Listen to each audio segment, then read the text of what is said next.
We have about a minute before we start, but as people are getting their seats and as we're starting to collect ourselves, be thinking about this. This is kind of a thought question to get us started this morning. Is there a couple in the Bible, a married couple, that we have more information about than Abraham and Sarah as far as their married interactions? Just be thinking about that as everyone starts getting their seats.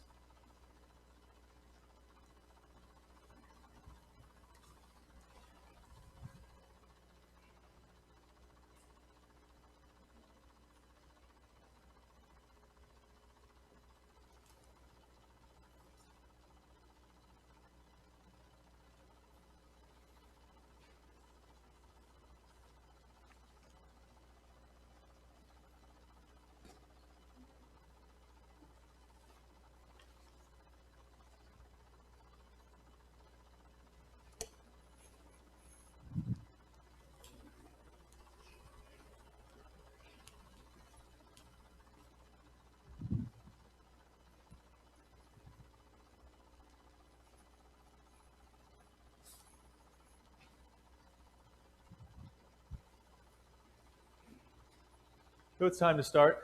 So we're going to continue our class on the influence of a woman that we started last Sunday. The lesson sheets for tonight's lesson on prayer that Eric Phelps is presenting, those lesson sheets on the back table. So you might want to go ahead and collect one of those before this evening, so you'll have that information ahead of time. So we talked about the general idea of women in the Bible and their influence and why that's important. Last week, we looked quickly at Eve and then Job's wife as an example of women and their influence and how it was used.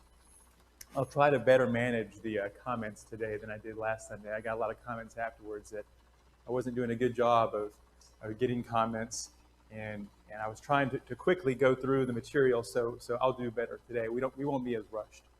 So this morning we're going to talk about Sarah. Hopefully you picked up a lesson sheet, but if not, the schedule that we put in the back shows every week what the topic and what the readings are. So even if you don't have a lesson sheet, if you have the schedule, you'll know what material we're going to be talking about. So that first question I ask, is there a couple in the Bible that we have more information about as it relates to husband and wife and their interactions? Is there a couple more recorded than Abraham and Sarah? Isaac, okay. And I would think that maybe between Jacob and Leah and Rachel, there's a lot. But I think perhaps this is Abraham and Sarah, maybe the most. If you look back in Genesis and all the different events it's recorded about these two, there's a lot there. So if it's the most, I don't know, but it's certainly a lot of information about Abraham and Sarah.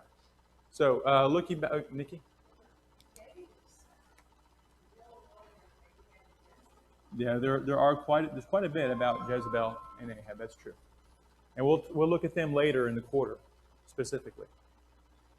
So looking back at the life of Sarah, how would you summarize her life if you just summarize it in a word or two?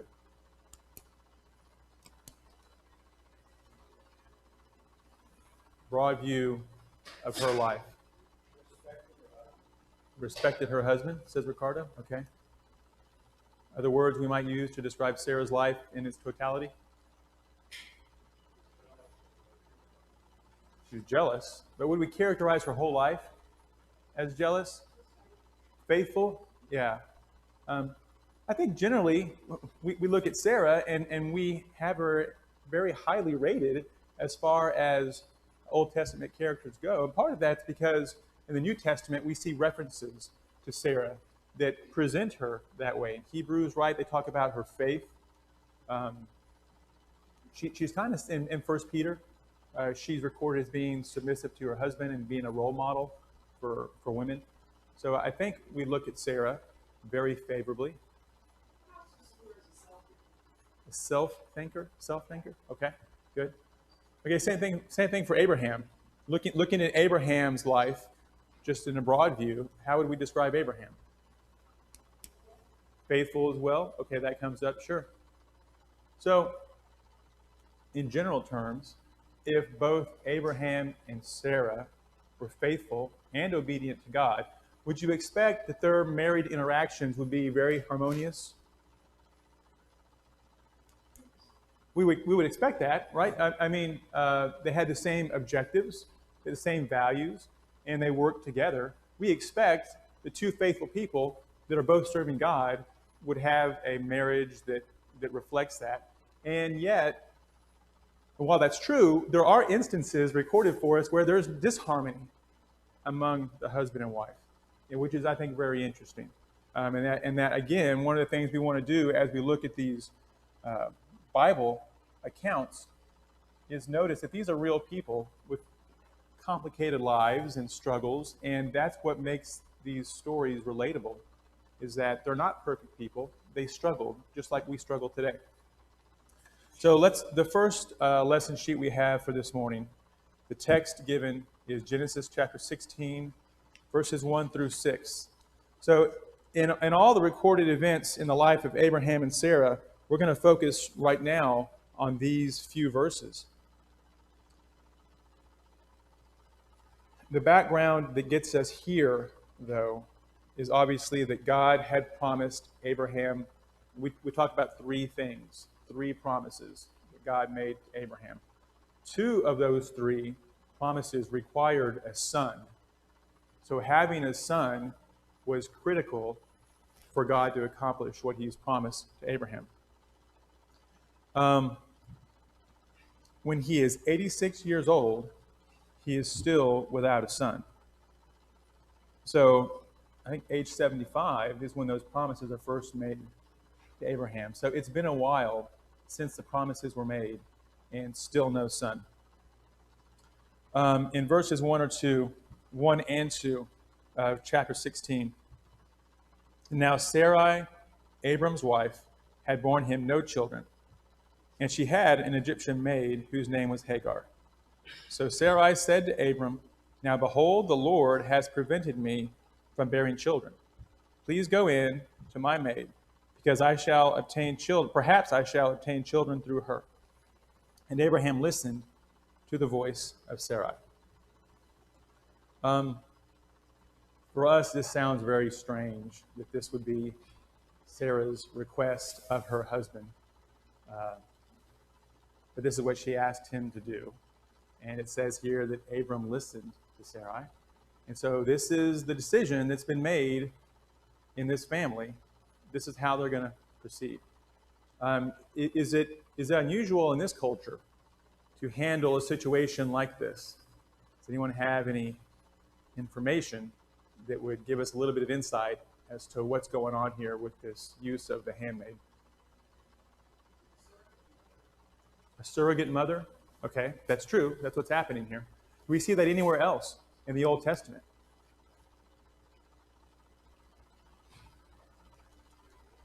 Jacob, yeah, and that's the one that sticks in my mind. We had Leah, Jacob's first wife, by trickery, essentially, bearing him sons, and Rachel was not able to have children. And so her solution was take her handmaiden and offer her up to Jacob. And then those children were counted for Rachel. That was how they accounted. That's who the mother was, even though that's not the biological mother. And so in the case of Jacob, this little game starts to take place when it's kind of an arms race, who can have the most sons for Jacob, and all the problems that resulted there. So is that the same situation that's happening here?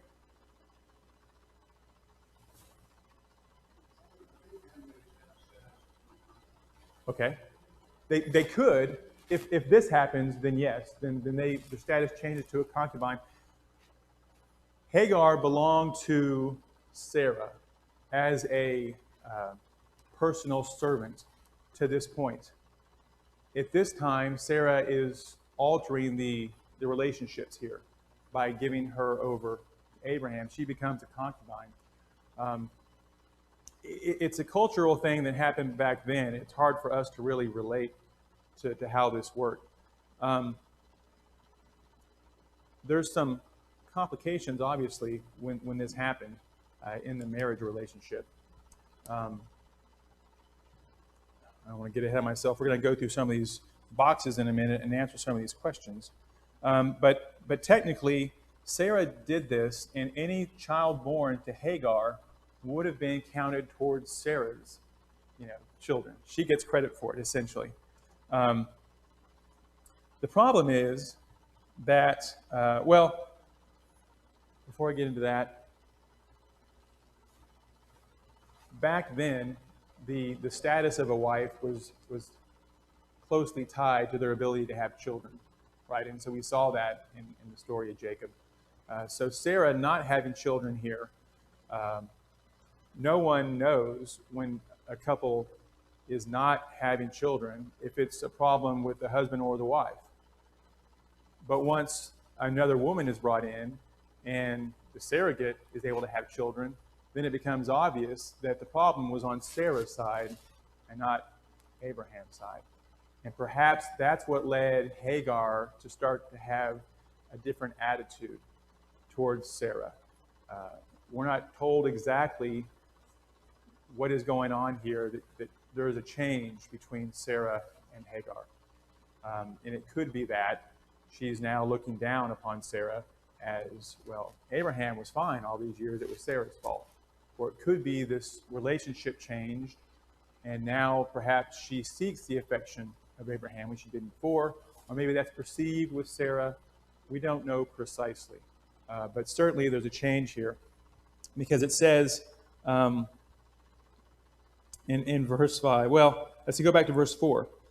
And he went in to Hagar, and she conceived. And when she saw that she had conceived, her mistress was despised in her sight. And Sarai said to Abram, "May the wrong done me be upon you. I gave my maid into your arms, but when she saw that she had conceived, I was despised in her sight. May the Lord judge between you and me." What's happening here? What's boiled down? What's Sarah saying? She is. I think Sarah is blaming Abraham for what's occurred here.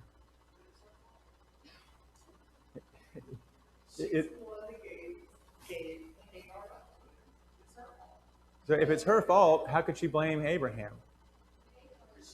Hold on, Julie.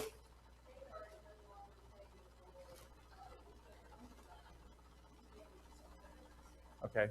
If she's changed. Okay. Hagar is the one with the problem.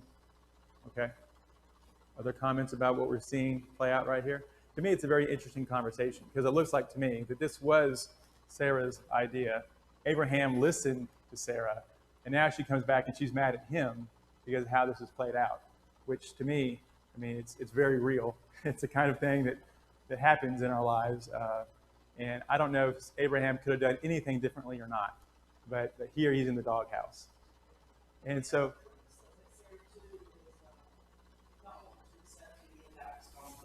okay. She had a role. Okay.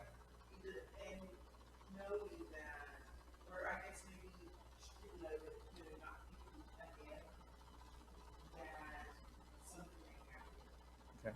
Rob?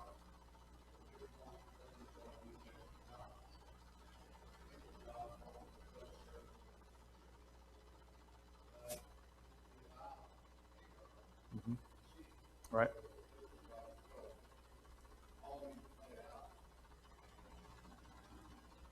Right. And we see that God is active in this situation with Sarah and her not being able to bear. So if that's true, then it's also he's able to have that same influence with Hagar. And this is playing out.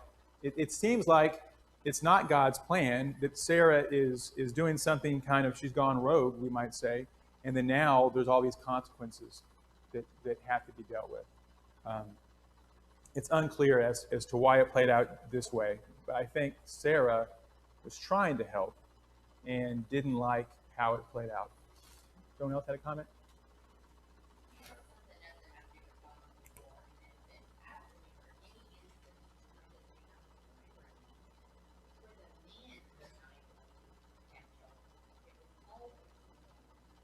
Or at least that's what's attributed. I mean, we don't really always know in these Bible stories. Okay.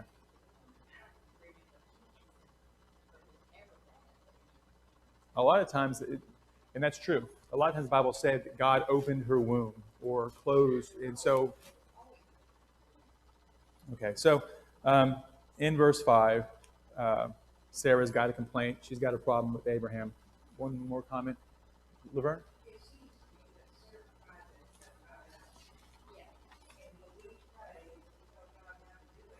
Yeah. That's true, and yet sometimes we see that people pray to God and then they don't take any action where they had action they could take. So that's true here, and it's sometimes hard for us to know. Uh, we pray, we put it in God's hand, but a lot of times we still have actions we have to take to make that come about. So there's a lot of speculating we can do here. We don't have all the answers, but it's a difficult situation that now suddenly Abraham, Sarah, and Hagar are in. So what does Abraham suggest in verse 6 to handle the situation? Okay, so is he changing Hagar's relationship again by telling Sarah, she's your maidservant, do as you wish? It seems like that to me, that's what's happening perhaps. She went from a house slave for Sarah in Sarah's control to a concubine for Abraham, and now it seems like that he's saying, okay, now she's back under your control, do as you please. And how does Sarah please? Harsh, she's very harsh with Hagar. To the extent it's so harsh that Hagar just runs away.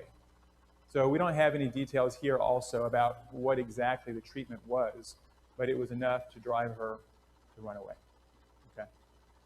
All right, let's go through the boxes for the table that I provided, and perhaps it'll help us to organize our thoughts on this. The first box is always, what's the relationship with the influenced and the influenced individual? Spouse. Okay, this one's a little bit tricky. Spouse is correct, wife is correct, but what else? Yeah, they're half-sister, half-brother relationship.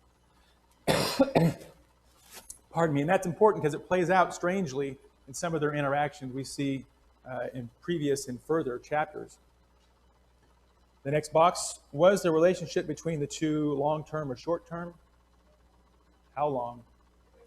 Yeah, real long. Yeah, we're talking about 75 years of marriage at least. So this is a long-term relationship. Overall result of this situation, was the influence positive or negative? A lot of us would say negative. It created a lot of problems. It's a little bit complicated, but generally I would say this is a negative result from this influence. What was the method of influence that Sarah used here? The wrong reasoning? Okay.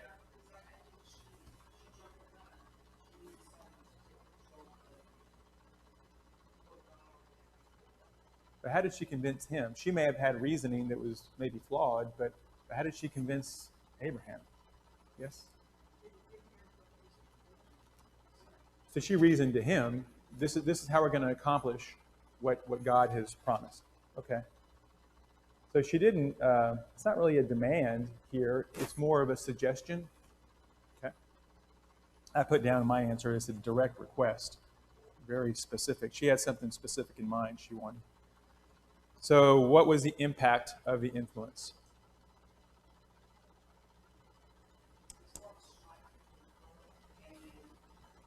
Okay, yeah, that's the immediate, the strife between Hagar and Sarah. That's the impact.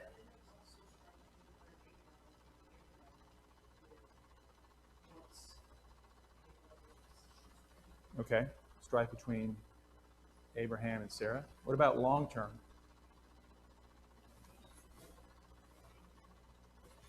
Yeah, this is going to be one of those things where it seemed like perhaps a small decision, but it turned into a whole nation of people arising that would oppose the Jews. Ishmael's descendants were going to be at conflict with Isaac's descendants forever to this day. It was a huge impact worldwide, and one of those things that we see about decisions we make. Sometimes we think we're just making a decision for us, and it affects a lot of other people.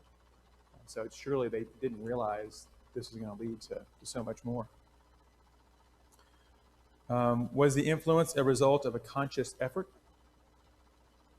Yes, this case it was. Was the instance part of a larger pattern of influence? In other words, do we see Sarah exerting herself in this way often? Nikki says no.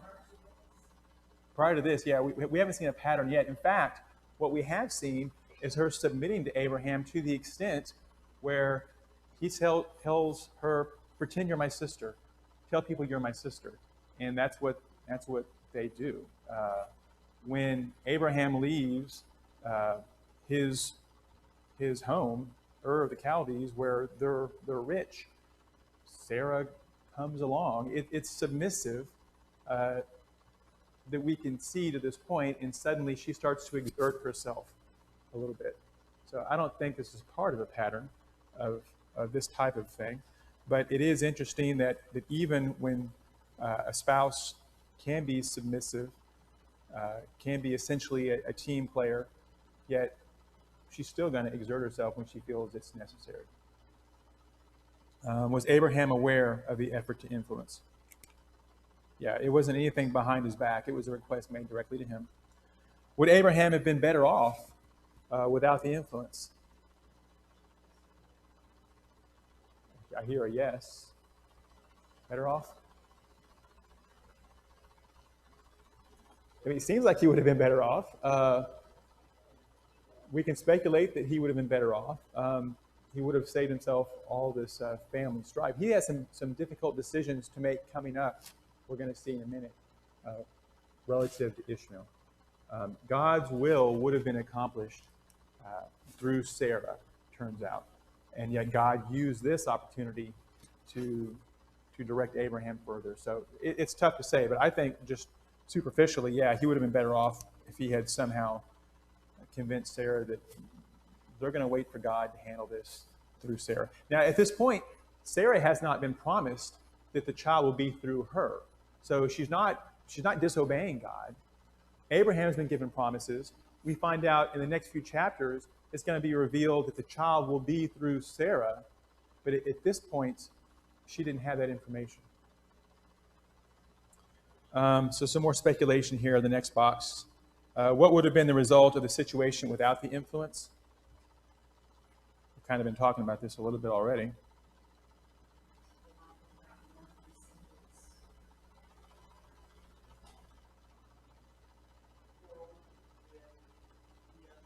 Yeah, no Ishmael. So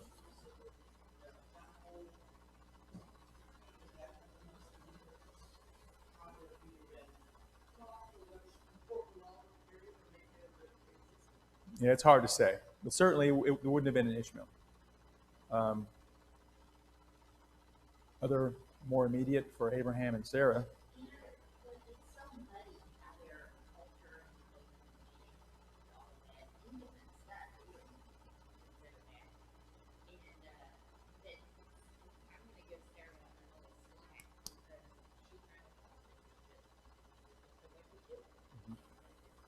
Yeah.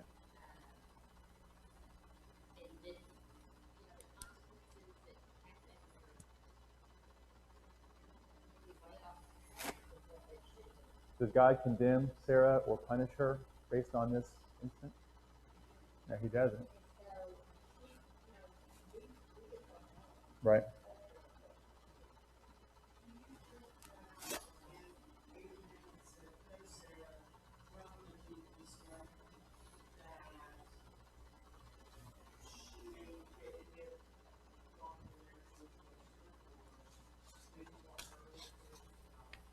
It's hard to say. Like I said, she didn't have any direction from God the way Abraham had at this point.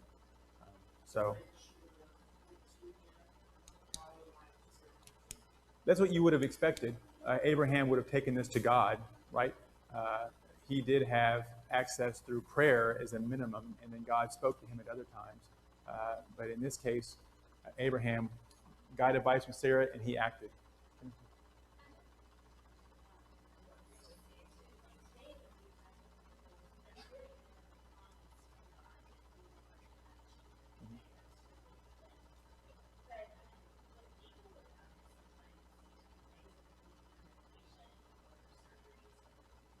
Adoption. Mm-hmm. Right. Mm-hmm.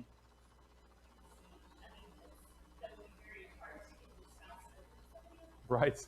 Yeah.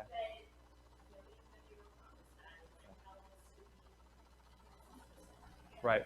Yeah. It's all true. So, okay. And so that leads us to the first discussion question, I think. Uh, what was Sarah's motivation here? Well, was it about her? Do we think about her having status as a mom through somebody else? Was she just trying to correct that? Or, yeah, it seems to me she was trying to be unselfish, I think, because what she proposed was not the kind of thing a spouse would want in their relationship. So it seems to me, speculating here, that this suggestion was an unselfish thing to bring about the promises that God had promised to her husband. So, again, I know we're speculating, but that's where I go with this. Julie?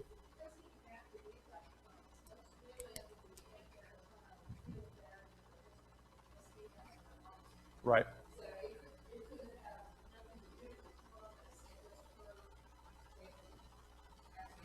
Right. Okay. Good. Yes.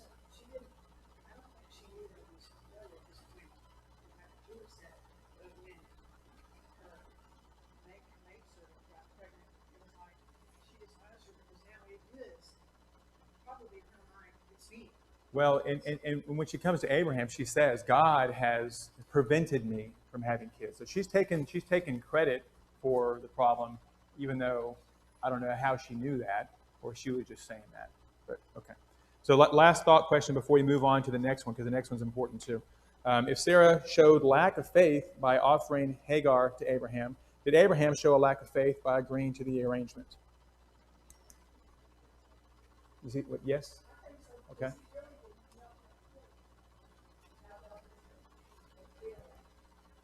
Right.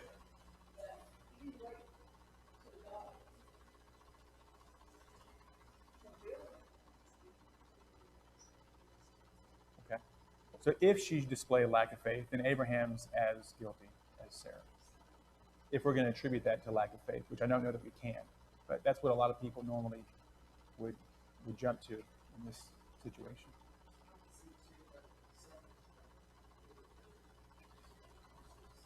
Okay. Raul?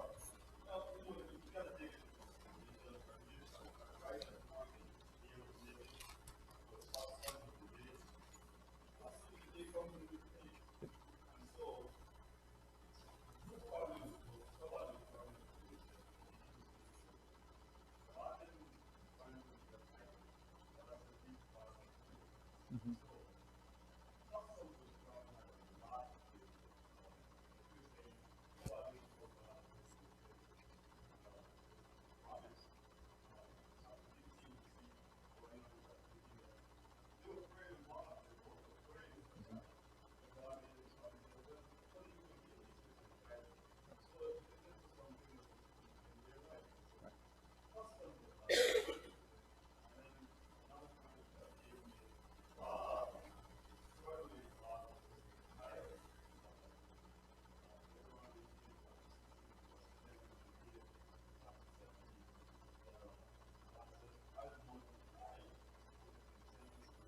Mm-hmm.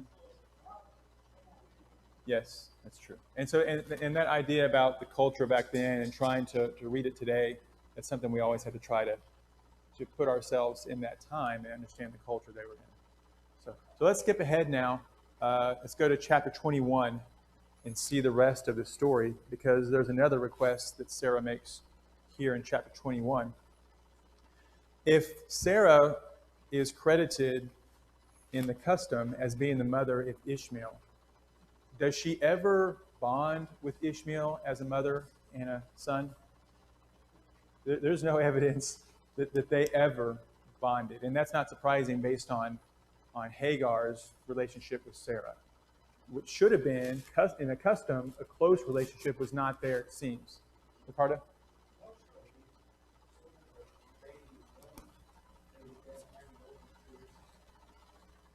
The mother, that would be Sarah in this case.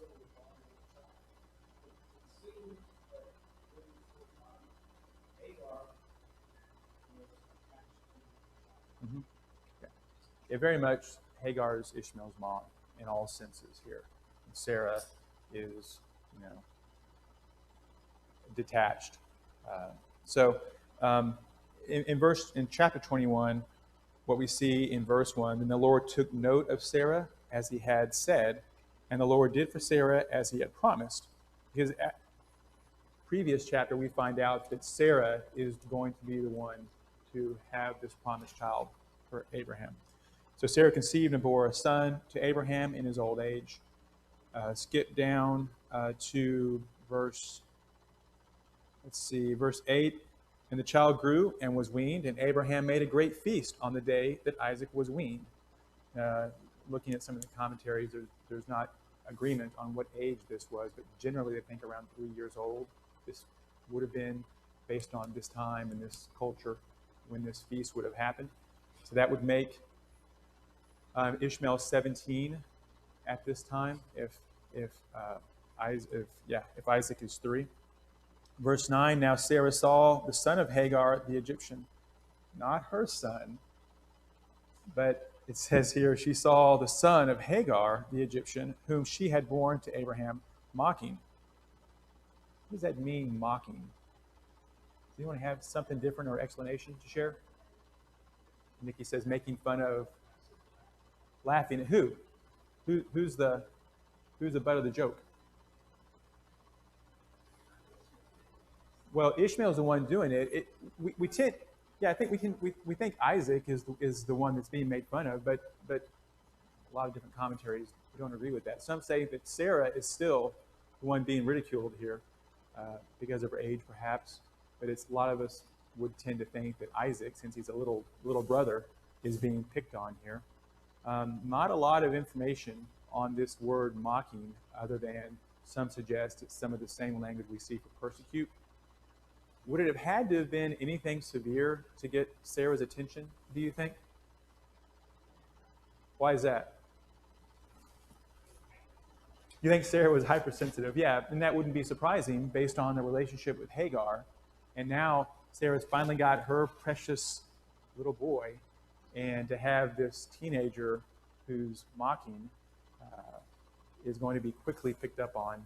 And how does Sarah react to this? She wants the slave woman and the child gone. Is that legal in this situation for the husband to send away the firstborn? You think it's, what would have to happen based on what we do know from passages in the Bible when the firstborn son is I'll just answer my own question. He had an inheritance, Ishmael did. He was a firstborn. You can't just send him away. You have to provide for him at least up to half of the possessions of the father as the firstborn. You can't just send him off. So what she's asking for here is quite extraordinary. Not only does she want him physically gone, but she wants him to be essentially disowned. He doesn't get any inheritance, is what she specifies here. So how does Abraham respond initially to Sarah's request? Does he say, okay, it's done, and sends him on his way? Distressed. So why would he be distressed? Yeah, so just because Sarah didn't have a relationship with Ishmael, it seems to me here at least that there is a love and affection. There is a relationship between Abraham and Ishmael. And we see when Abraham dies, Ishmael comes back to bury Abraham. There is a relationship here. So how easy is it for a father to say, "Oh, Sarah, you're unhappy. You're very emotional. Yeah, I'm gonna go ahead and grant your request." Is that an easy thing to do?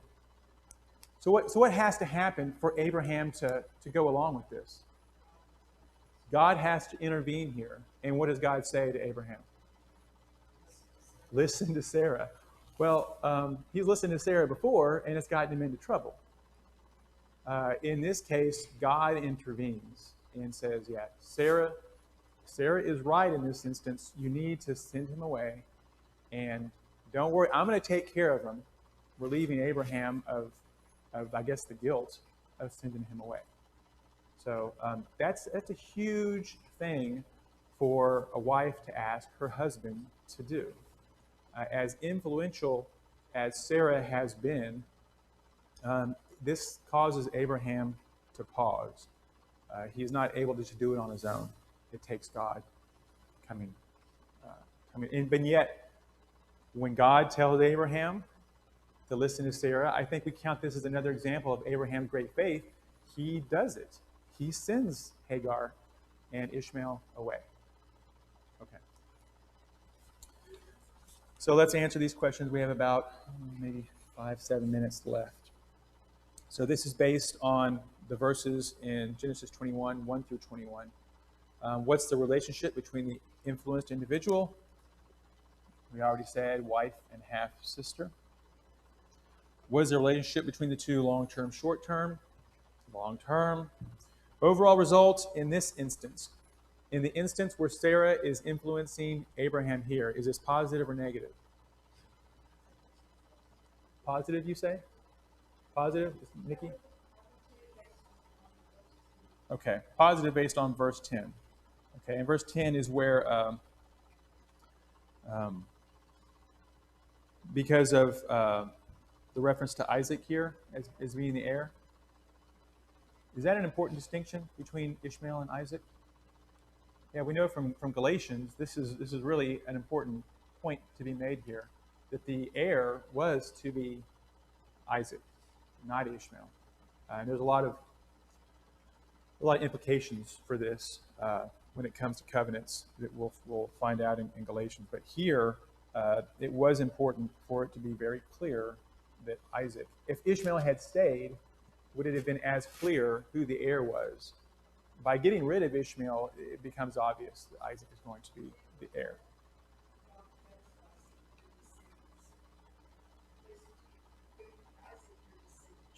That's right. The promises are going to be fulfilled through Isaac.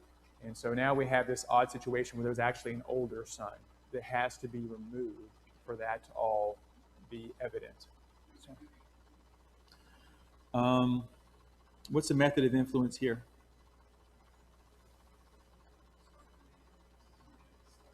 Command, is that what you said? Would y'all classify it as that strong? Did Sarah command Abraham to do this? Demand? Yeah, I use the word demand here. Yeah, I think demand is what demand, something like it was very. Sarah was very strong here. What was the impact of the influence? What happens as a result of this request? Isaac becomes the heir. That's important, right? Abraham's distress. It's going to get worse because he's going to be distanced from his first son, and so he's losing contact. That's a big result of this. What about Isaac? What happens to Isaac as a result, just in the short term? He's an only child now. Yeah, there's no big brother to bully him, pick on him. He's raised as an only child, and that's how he grows and is treated as an only child. Was the influence a result of a conscious effort? Obviously, it was. It was. She seems to be very passive. Oftentimes, Sarah does, and all these stories we do have. And yet here she comes across with a very strong demand, request. Is that the pattern? The next box, is that the pattern for her?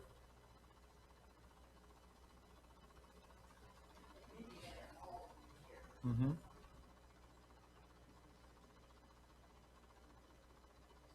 it's hard to say, perhaps, if this is a pattern or not. We've seen it. She's been a little assertive previously with the request for Hagar. So I don't know if you want to put there that this is part of a pattern or not. Uh, in any of these stories we're going to look at, we're not going to have a lot of backstory with these women and the men they're influencing, or sometimes the women are influencing. Sometimes we're going to be able to say definitely there's a pattern here, and this one perhaps is not quite so clear. Was Abraham aware of the effort to influence? Yes, he was. Would Abraham have been better off or worse off without the influence?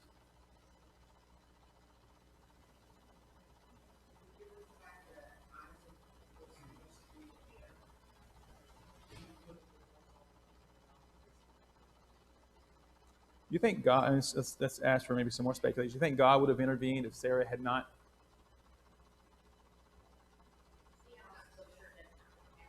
Okay.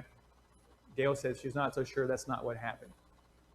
This is just how God handled it. And that's certainly how this plays out. So you could certainly say that, right? Because God, as soon as Abraham is considering the prospect, God intervenes and says, yeah, Sarah's doing what needs to be done. So here's an obvious speculation question. What would have been the results without the influence? What if assuming God didn't intervene, assuming the situation stayed as it was with Ishmael and Isaac together? Animosity between who? Yeah. It's a mess. Can you imagine a family situation any more difficult than this one if things had just continued as they were? Someone else had a comment?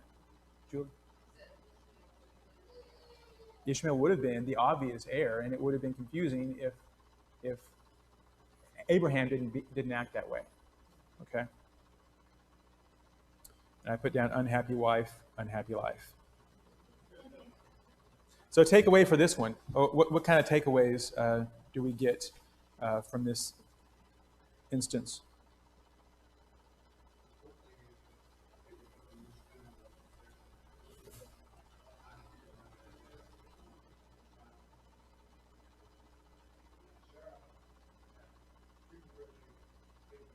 Mm-hmm. Right.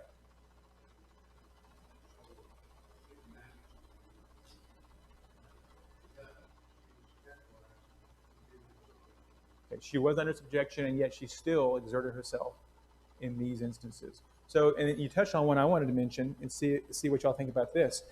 In this instance with Ishmael teasing Isaac, Sarah comes to Abraham. She comes across as very emotional with this request. And I want him gone. I want him gone now. He's not going to be an heir. Get rid of them.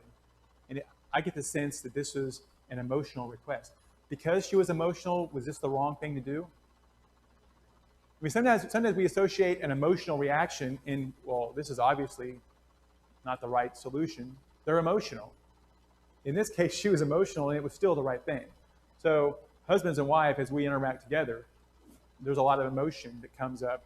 Just because one of us is emotional doesn't mean it's the wrong perspective. And sometimes we tend to, well, he's just emotional or she's just emotional, so clearly this is not the right path. We have to consider, even in an emotional situation, they may have the right answer in their emotions. Rob, you? 14 when Isaac was born, right? He's weaned. Yeah. Yeah.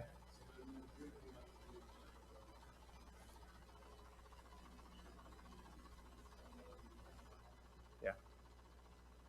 Yeah, and so when we read this account of Hagar going off into the wilderness, and this is a little bit beyond the scope, we have a minute though, and it sounds like he's a child that she's carrying through the desert, and she stashes him under a bush, and he's helpless, and she goes away, and he's crying, and she's out of water, and she's out of hope, and she just prays to God, don't let me watch him die. He's really 17 probably, or at least in that age range, not changing the fact that Ishmael at this point Abraham didn't send him out to die. He sent them away with provisions in the morning to get to the next town, to the next well, to the next watering hole. If you read the verses, she gets lost and she's wandering around and she runs out of water. And so she is depressed, sad, but that was not Abram's intention to send them away to die. And so God comes to her and comforts her, and then says, by the way, the water well is just right over there. It's just right here. You've missed it. So she goes, gets water, and things progress. But it's interesting because when you read this, a lot of times we think of Ishmael being an infant, perhaps the way it's described here, but that's not what's happening here. He was an old teenager. All right, we're out of time. A couple thought questions. Consider, what was Sarah's motivation this time around? Previously, we said perhaps it was unselfishness. Now, what's her motivation? And do you think Sarah forgot that it was her role that caused Ishmael to be there to tease Isaac in the first place? Would it have mattered in her response? In other words, she's upset now, again, at this teasing going on. Did she forget that she was involved in this whole thing? I don't think she forgot for a moment that she's got a role to play. But did it matter at this time? Didn't matter at all. It doesn't matter how we got here. She wants the situation corrected, which is, I think, is also interesting. Okay. I think the mocking that Ishmael did may have been, I'm an equal with you, and maybe he's been a brat. Perhaps. So it wasn't, he certainly Wasn't welcoming of, no, not yet. Yeah. Okay. Next week, the sheets are back there for the discussion about Rachel. Okay. Thank you all.